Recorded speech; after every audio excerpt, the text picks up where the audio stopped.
listos, nunca inlistos, y como bien lo decía Luchi, pues nos encanta porque siempre tocamos esos temas que están dentro de las conversaciones, ya sea familiares, de amigos, conocidos, y hoy para tratar una enfermedad, condición.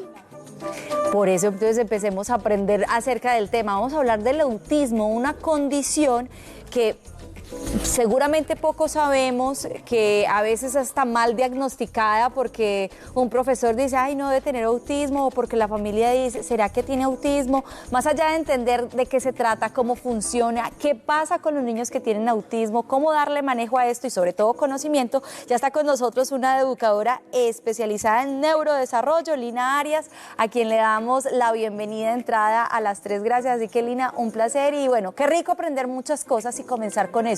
Una condición. Muchísimas gracias por este espacio. Efectivamente, el autismo no es una enfermedad, es una condición, es un trastorno del neurodesarrollo que afecta principalmente 3 características: la comunicación y la interacción social y la flexibilidad de la conducta y los intereses. Entonces, es una condición que permanece toda la vida con el ser humano. ¿Se nace con esta condición? Se nace con esta condición. ¿Y se conocen las causas del por qué? Mira, en el tema de la etiología hay mucho todavía por descubrir y por estudiar, pero lo que sí está claro es que puede haber una predisposición genética, o sea, pasa algo en ese establecimiento pues como de los genes, pero también pueden haber factores ambientales que pueden, digamos, ser como de riesgo para tener esta condición. ¿Cómo qué factores ambientales, por ejemplo? Por ejemplo, todo lo que tiene que ver con dificultades importantes en el embarazo, durante el parto, desnutrición, incluso exposición a ciertos químicos. ¿Tiene algo que ver, por ejemplo, con el deseo de la madre o la relación que tiene con la maternidad? ¿Puede influir? No. Para nada. Ese es uno de los mitos que habían y por eso se hablaba de las mamás nevera, ¿cierto? Que eran esas mamás que no querían como tener hijos, que finalmente terminaron teniéndolo y que no se conectaban desde el vínculo con ese niño, pero no tiene nada que ver como con ese vínculo. Sí va a afectar el desarrollo, obviamente, pero no porque produzca o porque origine el autismo. O sea, a mí aquí lo que me preocupa, y ahorita antes de comenzar el tema, yo empezaba a hacer como un enlace de muchas cosas en mi cabeza, y yo decía, pues antes hablábamos o escuchábamos hablar de niños autistas y eran muy contados los casos, o no sé si era porque no habían redes sociales o no habían los medios masivos hoy para hacer, digamos, visible esta condición, pero hoy en día veo muchos más casos de autismo. Entonces me pregunto un poco si tiene que ver entonces precisamente con esas condiciones, cómo está evolucionando realmente el ser humano para que esta condición aumente. Mira, yo pienso que el tema del autismo no es, pues primero importante decir que no es una moda y que no es una epidemia, sí, y que porque en este momento se está reconociendo tanto es porque no, pues se nos antojó a los profesionales pues estar diagnosticando. Hay un tema y es que hay más ojos puestos en esta condición, hay una prevalencia muy alta. Desde el 2007 la ONU incluso declara el Día de Conciencia frente al autismo, que por eso es que estamos acá hoy. Entonces es un tema que ha venido visibilizándose más, pero siempre ha estado, y de pronto incluso con diagnósticos equivocados. Antes se hablaba del síndrome de Asperger, se hablaba de trastornos desintegrativos. Entonces eso ha venido evolucionando y claramente pues hoy hay más estudios, más investigaciones y por eso lo vemos más. Ahora, okay, yo me perdí un poquito, Lina, qué pena. Pero como que no sé si me distraje o fue que te interrumpimos, porque tú hablabas de 3 pilares o de 3 condiciones importantes que podrían causar esta condición, ¿cierto? Una era la predisposición genética, la otra eran los factores ambientales, que ahí fue que ya nos comenzaste a explicar de pronto. ¿Y hay una tercera? No, estas. Entonces, sí, las características principales, digamos, de esta condición son la falta de conexión, de comunicación. Son las dificultades en la comunicación y en la interacción social. ¿Qué pasa en este aspecto? Los chicos, algunos pueden hablar perfectamente, ¿cierto? Y tienen incluso unos muy buen vocabulario, Pero otra cosa es el uso social que yo hago del lenguaje, que ya es el tema de la pragmática. Yo cómo uso esas habilidades para conversar contigo, para entender que tengo un interlocutor y que ese interlocutor tiene que darme unas pistas, unas clavecitas para yo interrumpir. Por ejemplo, tú ahorita hiciste como esto. Ajá. Yo entendí que tú necesitabas hablar. Ellos pueden no darse cuenta de ese tipo de cosas, entonces hablan muy bien y pueden hablar perfectamente y seguir su propio tren de pensamientos y no caer en cuenta que el otro necesita. No hay una interacción. Hay unas sí la interacciones, pero están afectadas. Entonces hay que ayudarles, hay que darles apoyos. Ahora, hay otra parte, y es los chicos que realmente tienen muchas dificultades en su lenguaje, en la parte verbal, ¿cierto? Entonces, efectivamente, también hay chicos con autismo que no hablan. Pero entonces se diagnostica Pero sí se pueden necesariamente comunicar. es posterior a la aparición del habla. Digamos, antes de la aparición del habla, digamos, en la evolución normal, que podría estar entre los, no sé, 2 años. o 2 antes de- años, año y un poquito ya. Es pues, difícil ellos- diagnosticar una condición de autismo antes de que haya, digamos, o que estén en Una este proceso comunicación. del habla. Mira, como lo que va pasando con el desarrollo es que hay como un desvío de ese desarrollo, de lo que sería lo típico, lo normal, ¿cierto?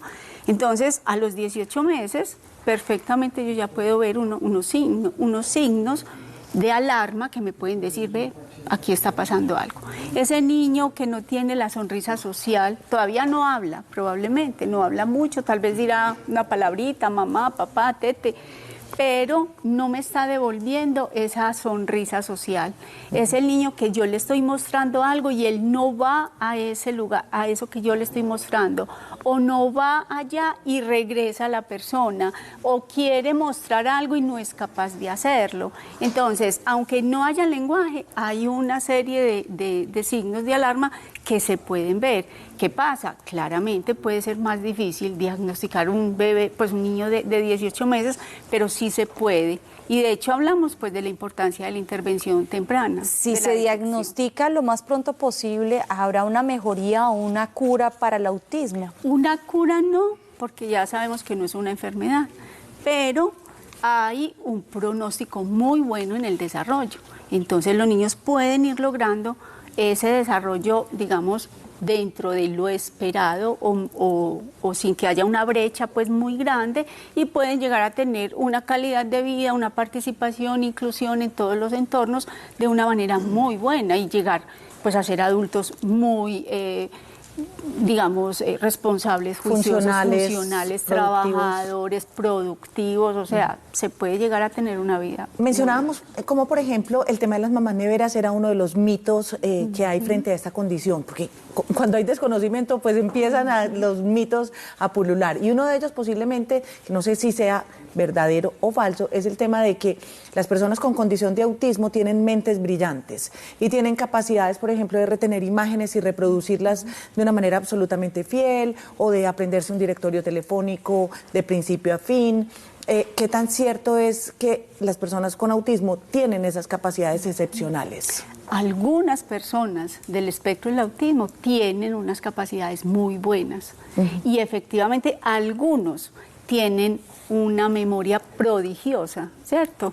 El chico que te sabe decir qué día naciste, qué día, o sea, qué fecha, que saca la qué cuenta, día, naciste que hace tal la día y dice, era un cuenta, martes. Era un martes y eso cayó domingo y eso, o sea, ellos son increíbles, recuerdan muy bien, tienen una memoria fotográfica increíble, entonces ellos se aprenden las rutas claramente, pero no quiere decir que todos los chicos con autismo tengan esa misma, por eso es un espectro, porque hay una diversidad de habilidades. Hay un premio Nobel de literatura japonés que tiene un hijo, que este hijo, cuando nació, los pronósticos eran lo más terrible que pueda haber, porque nació con todas las discapacidades del mundo entero y al parecer una nula capacidad de comunicación. Entonces le habían dicho prácticamente pues que lo dejaran en la casa y que no hicieran nada con él. Esa historia es famosísima. La mamá de él descubrió, y el Nobel de literatura también, se empeñaron como en tratar de descubrir de qué manera podían comunicarse con este chico. Y descubrieron que a él le interesaban los cantos de los pájaros y que era capaz de reproducir los cantos de los pájaros, pero con exactitud.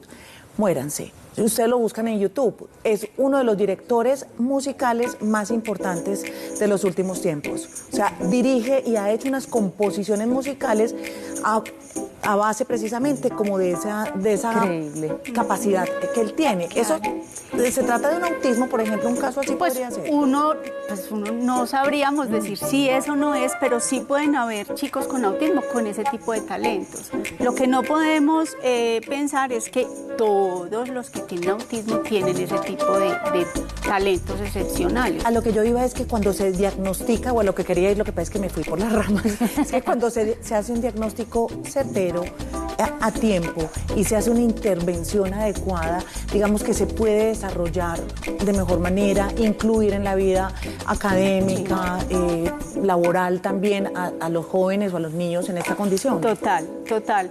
Digamos que todas las campañas están puestas en eso, están puestas en la detección temprana, la intervención temprana, para que esa calidad de vida y esas habilidades sean muy, muy positivas. Nosotros, por ejemplo, en Integrar, tenemos tristemente una cifra muy alta de chicos diagnosticados tardíamente, con un montón de condiciones asociadas mucho más complejas. Pues Lina, tú vas a seguir con nosotros, vamos a tener una segunda oportunidad para conversar de este tema y también una segunda oportunidad para que ustedes a través de nuestro WhatsApp y redes sociales hagan sus preguntas y aprovechar a esta mujer con este gran conocimiento y aclararlo. Siempre hemos dicho que la ignorancia está radicada precisamente en no tener la información oportuna y adecuada frente a ciertas situaciones o frente a una condición como el autismo. Entonces, nos vamos a despegar un segundito, mi señora, un segundito y ya regresamos.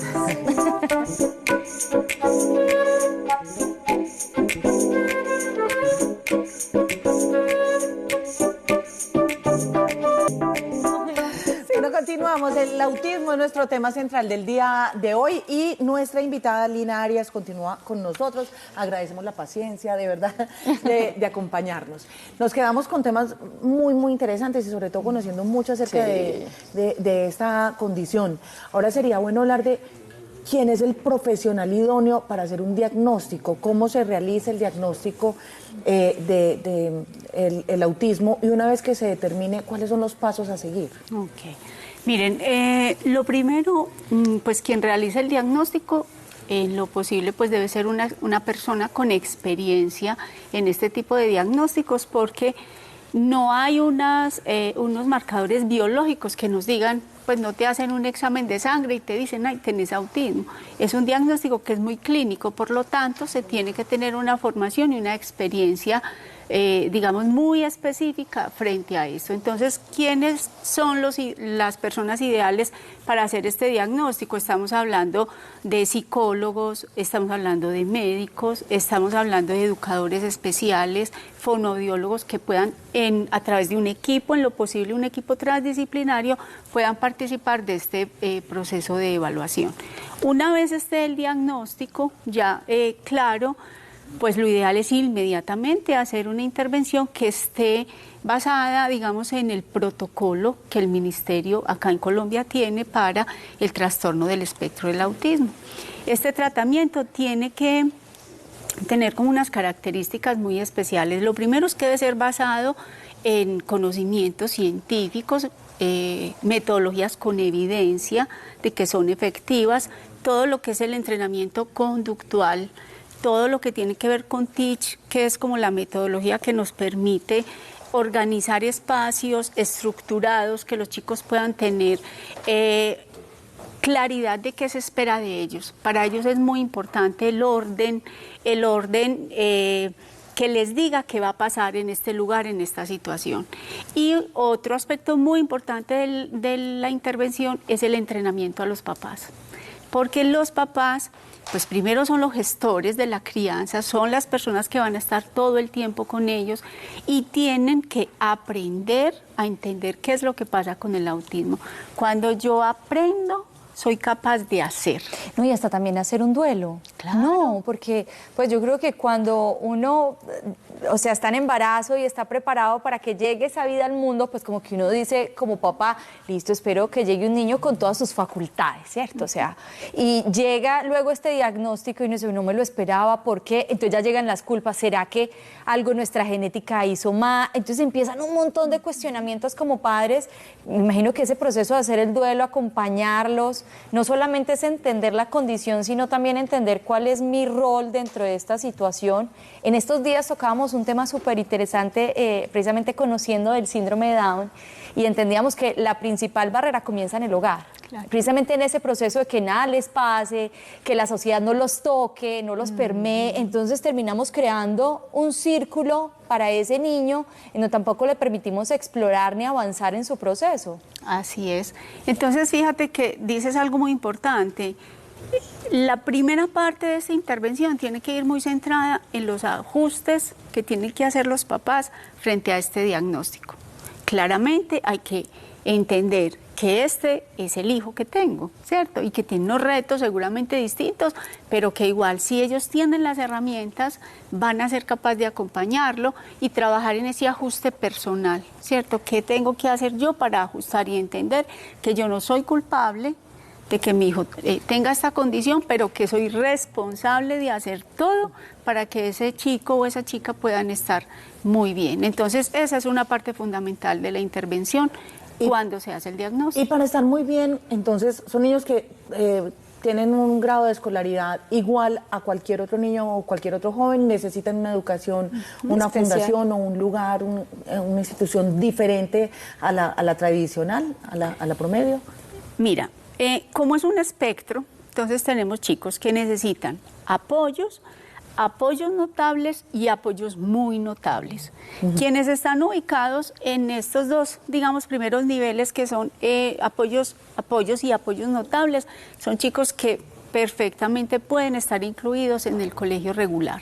Van a su jardín, a su guardería, a su colegio, y lo pueden hacer muy bien con los apoyos que necesitan, ¿cierto? Y puede haber un grupo de estos chicos que son los que requieren apoyos muy notables, que pueden no tener los prerequisitos para estar incluidos en el colegio regular y que probablemente esos son los que van a necesitar una fundación. Digamos, o sea, ¿el autismo tiene niveles? A ver, realmente la idea no es hablar de niveles de autismo, sino de niveles de apoyo. Okay. Listo, entonces es un espectro, todos, o sea, puedo tener 5 personas acá con autismo y estos necesitan pocos apoyos, estos algunos apoyos y estos muchísimos apoyos. Okay. Entonces, digamos que nosotros también al interior de nuestra intervención hacemos como esa campaña, no hablemos de niveles. Los papás llegan y me dicen, es que a mí me dijeron que mi niño es de nivel 1, pero es que yo creo que no. O es que era de nivel 3 y el doctor me dijo que él podía llegar a ser de nivel 1. No, esos apoyos pueden variar. Y pueden variar también, digamos, con el acompañamiento y con todo lo que se haga. O sea, un niño que de pronto desde el principio necesita un apoyo muy amplio, digamos, con un buen acompañamiento, en un futuro va a necesitar menos apoyo. Puede necesitar, cambiar de nivel. Puede pasar. Que se necesiten menos apoyos cada vez porque ese niño ha tenido un mejor desarrollo. Otro mito, que muchas personas con autismo tienden a autolesionarse o a ser agresivos. Ok, entonces, los chicos con autismo pueden, algunos, tener conductas de autolesión o de agresión a otros, pero es porque no tienen las habilidades suficientes para comunicarse. Si yo no sé decir que me duele la cabeza, probablemente lo que haga es ir a golpearme la cabeza. Y esa es mi manera de decirle a mi mamá que me está doliendo la cabeza. Pero cuando yo ya hago una intervención para que ese niño se comunique y sepa identificar qué es lo que tiene y pueda decir a través de un pictograma, de un tablero de comunicación, mira, tengo dolor, tengo hambre, necesito ir al baño. Entonces esas conductas pueden empezar a disminuir y no todos los niños con autismo se autolesionan. A mí me parece interesante tocar este tema desde otro punto de vista y es que hay quien dice, pues es que yo no tengo un hijo autista, ni tengo nadie cercano que tenga autismo o conozco acerca del autismo, pero yo siento que acercar esta información a todos también nos permite a nuestros hijos comunicarse. Lo digo de manera personal, mi hijo estudia con una niña con autismo y digamos que toda la institución ha hecho precisamente un reconocimiento acerca de la condición de la niña y cómo los niños tienen que entender esta condición para que no terminen siendo excluidos de la sociedad. Entonces Juli me dice, es que ella llora mucho y llora y llora y llora y cuando no, grita demasiado y cuando no, va y me abraza muy duro. Pues los niños muchas veces, por la inocencia que tienen también, tienden a ser crueles. Claro. Hoy en día se conoce el término bullying, pues, pero ese matoneo existió toda la vida, entonces al que se comporta de una manera diferente siempre será señalado, siempre será motivo de objeto de burlas, de abusos en muchos otros casos, una condición que es normal por más que uno intente que no lo sea, la realidad es esa, entonces ¿cómo salvarlos de eso? Y justamente todas estas campañas de conciencia van dirigidas a eso, a que conozcamos más del autismo y hagamos más cosas para que estas personas estén bien, para que de verdad sientan que son de nuestro mundo, no del mundo de ellos. Sí, precisamente el 3 de abril, ¿es el 3? Es el 2. El 2, perdón, el 2 de abril es el día de la conciencia. ¿Qué podemos hacer todos para vincularnos y conectarnos con esta conciencia? Bueno, ¿qué podemos hacer ese día? Pongámonos una prenda azul. El azul es el color, digamos, el símbolo que se eligió para esta campaña. Pongámonos algo azul, decoremos nuestra oficina, nuestros colegios con azul, demos información, lo poquito que sepamos, compartamos información con otros, salgamos en la ciclovía el domingo, vamos a estar allá con los chicos, con los papás, ustedes pueden salir, sus familias, se ponen una prenda azul, hablemos de autismo, no nos dé miedo hablar de autismo y si no saben, pregunten, todo se puede contar, todo se puede saber y creo que esto es una campaña de concienciación, pero también de aceptación, sí, ¿cierto? Listo, hacen parte de nosotros y necesitan tener las mejores condiciones de vida, necesitan no ser excluidos, necesitan tener ese acompañamiento igual que cualquier ser humano. Como todos. Si alguien necesita más información, hoy este tema es una cortesía de una fundación hermosa que es la Fundación Integral, de la cual haces parte precisamente, donde atienden niños y jóvenes no solamente en condición de autismo, sino también con Down o con algunos trastornos ¿cómo decirlo? Del neurodesarrollo. Del neurodesarrollo, muchas gracias. Está muy complicada palabra para mí. ¿Cómo pueden encontrar más información? Bueno, miren, a través de nuestras redes sociales nos encuentran como @fundaintegral, en Instagram, en Facebook.